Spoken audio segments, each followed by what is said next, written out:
They say a man's destiny is written in the stars, but for a young boy in the dust-choked streets of Kibawe, Bukidnon, destiny wasn't written in the sky.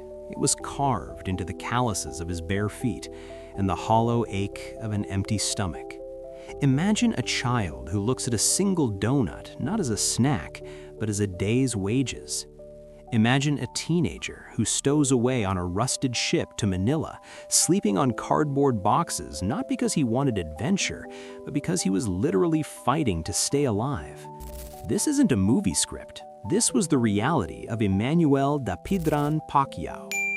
Before the world knew him as Pac-Man, the multi-division king, he was just a kid weighing 98 pounds who had to put heavy stones in his pockets just to make the minimum weight class for a $2 fight. If you've ever felt like the underdog, if you've ever been told your dreams are too big for your circumstances, this story is for you. Hit that subscribe button and turn on notifications.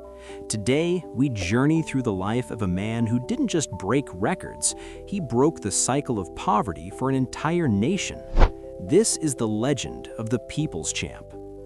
In the early 90s, the Philippine boxing scene was a brutal proving ground. Manny wasn't the biggest, and he certainly wasn't the most technical, but he had something you can't teach, a kamikaze heart. He fought with a reckless southpaw fury that looked less like boxing and more like a storm. His motivation was simple. Every punch thrown was a bag of rice for his mother, Dionysia. Every victory was a month of rent.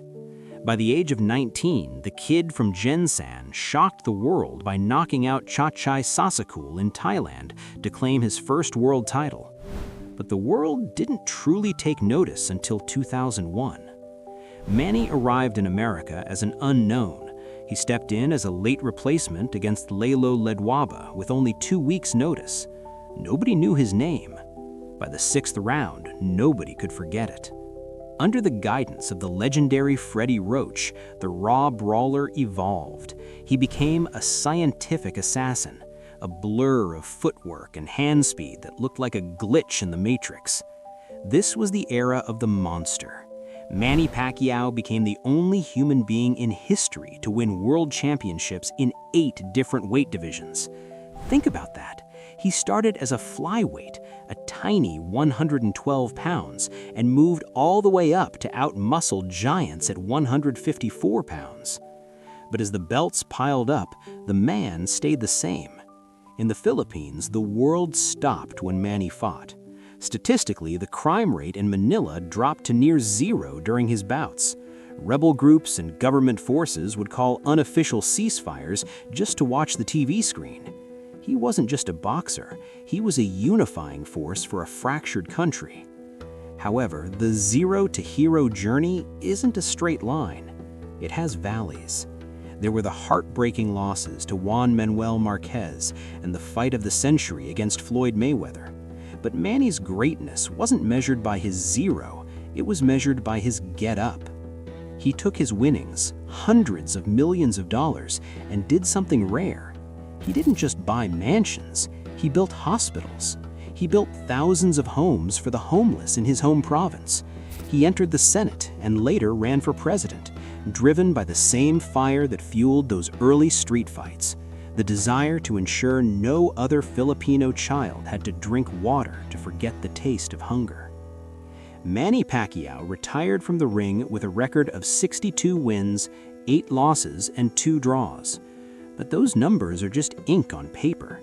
His real legacy is the million kids in the slums of Cebu and Davao who now look at a pair of gloves and see a way out. He proved that it doesn't matter where you start, whether you're selling bread on a street corner or sleeping on the floor of a gym, your spirit is the only thing that dictates your ceiling. He went from being a nobody from Bukidnon to being the everything of the Philippines. Manny's journey is a testament to the power of faith and relentless work. What part of his story resonated with you the most? Is it the 8 titles or the houses he built for his people? Drop a comment below and let's discuss the legacy of the Pac-Man. If you found this inspiring, give us a like and share this with someone who needs to hear that it's never too late to start their own zero-to-hero story. Thanks for watching.